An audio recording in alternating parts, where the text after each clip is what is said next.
আসসালামু আলাইকুম ভিউয়ার্স, আশা করি সকলেই ভালো আছেন। আজকে আমি ২ টা জিনিস শেয়ার করব। একটা হচ্ছে মাছ দিয়ে সবজি, বিভিন্ন ধরনের সবজি, আর একটা হচ্ছে খাঁটি গাওয়া ঘি। তো ঘি আসলে আমরা অনেক শপে বলেন বা হচ্ছে যেকোনো পেজে বলেন, অনেক জায়গা থেকে কিনে থাকি বা অনেকে কিন্তু বলে থাকে যে আমাদের এখানে খাঁটি গাওয়া ঘি। আসলে নিজে তৈরি না করলে বাসার খাঁটি গাওয়া ঘি না খাইলে বোঝা যায় না।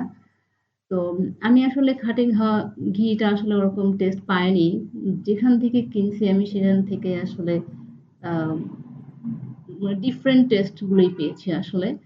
তো আপনাদেরকেও বলছি আপনারা যেই পারবেন, সামর্থ্য আছে যে আপনার আশেপাশে এরকম মিল্ক পাওয়া যাচ্ছে, তাহলে আপনারা এভাবে করে তৈরি করে নিবেন বাইরেরটা না খেয়ে।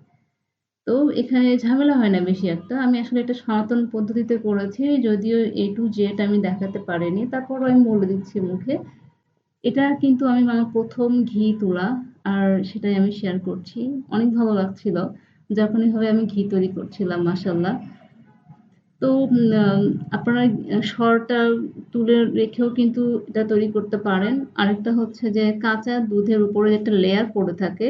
এই এটা কিন্তু আপনারা ১ দিন রাখবেন। তারপরে কিন্তু এরকম একটা লেয়ার পড়ে যাবে। ২ দিন রাখলেও হবে। তো চেষ্টা করবেন যেন পুরা ২ দিন না রাখতে হয় আরকি। অন্তত আ ১ দিন এবং কয়েক ঘন্টা রাখবেন। তো ১ দিনের একটু বেশি আরকি সময়টা থাকবে। তাহলে ভালো একটা লেয়ার আরকি পড়ে যায়। আর ওটা থেকে কিন্তু সরাসরি আপনি চুলাতে দিয়ে কিন্তু একদম ইনস্ট্যান্ট ঘি তৈরি করতে পারবেন। তো এই যে হয়ে গিয়েছে মাশাআল্লাহ, একদমই হয়ে গিয়েছে। আর এখন একটু হালকা ঠান্ডা হয়ে গেলে বা একদম পুরোপুরি ঠান্ডা হয়ে গেলে তখন আমি এটা নামায় নিবো। একটা বোতলে নিয়ে নিবো।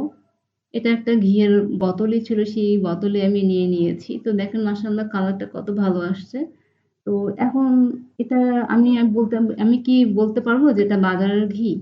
তো বাজারের ঘি আর এই ঘির মধ্যে অনেক পার্থক্য আছে। অনেক পার্থক্য আছে এটার কালার এবং হচ্ছে এটার টেস্ট এবং এটার স্মেল একদমই ভিন্ন ধরনের। তো আশা করি আপনাদের ভালো লাগবে। আপনারা অবশ্যই এটা ট্রাই করবেন। আর এখানে আমি আ রুই মাছ নিয়ে নিয়েছি, একটু ফ্রাই করে নিচ্ছি। হালকা ফ্রাই করে নিবো। সবজি দিয়ে রান্না করব। আজকে সবজিটা একটু অন্যরকম ভাবেই রান্না করব।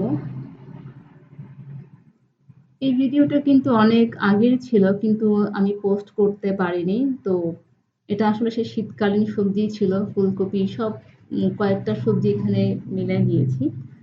আর মিষ্টি কুমড়া দেখতে পাচ্ছেন, আলু, আরো অনেক কিছু এখানে আমি দিয়ে দিয়েছি। কাঁচামরিচ, ধনিয়া গুঁড়া, জিরার গুঁড়া, লবণ, হলুদ আর তেল এই সব একসাথে দিয়ে জাস্ট আমি বসায় দিব। এভাবে রান্না করে খেলে কিন্তু ভালোই লাগে, খারাপ লাগে না, একদমই ভিন্ন রকমের। তো ওই যে একটু হালকা মানে কষায় নিয়েছিলাম। তারপরে আমি ফুটন্ত গরম পানি দিয়ে দিব ঝোল হিসাবে। এভাবে রান্না করে দেখবেন। মাঝে, মাঝে একটু ভিন্ন ধরনের রান্না ভালোই লাগে। সবসময় একই রকম রান্না-বান্না আসলে অনেকেই পছন্দ করে না।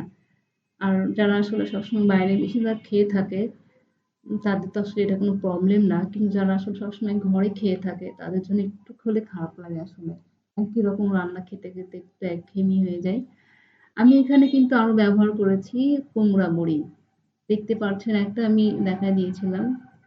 তো কুমড়া বড়িটা দিলে কিন্তু মাশাআল্লাহ অনেক ভালো লাগে। ভালো একটা স্মেল আসে। একদমই অন্যরকম। এটা গ্রামের বাড়িতে তৈরি করা ছিল এই কুমড়া বড়িটা। তো এখন আমি ফুটন্ত গরম পানি ব্যবহার করছি। এতে করে কিন্তু রান্নাটা আরো বেশি দ্রুত হয়ে যাবে। আপনাদেরকে অসংখ্য ধন্যবাদ যারা আমার ভিডিওটি দেখছেন। যারা নতুন সাবস্ক্রাইবার, চ্যানেলটিকে সাবস্ক্রাইব করে দিবেন। যারা সাবস্ক্রাইব করেছেন, অনেক, অনেক ধন্যবাদ। তো এদিকে আমি মাছটাও ফ্রাই করে ফেলেছি। মাছ দিয়ে দিব একটু পরে। আর এখন তো আসলে শীত চলে গিয়েছে, গরম চলে আসছে। এখন আসলে ভালো লাগবে না সবজি অতটা শীতের মতো। তো মাছ দেওয়ার পরে কিন্তু বেশিক্ষণ রাখবো না আমি। মাছটা ভালোভাবে একটু ফ্রাই করে নিয়েছিলাম। অল্প সময় রেখে এটাকে আমি জাস্ট নামায় নিব। তো সকলে ভালো থাকবেন। ভিডিওটি এখানে শেষ করছি। আল্লাহ হাফেজ।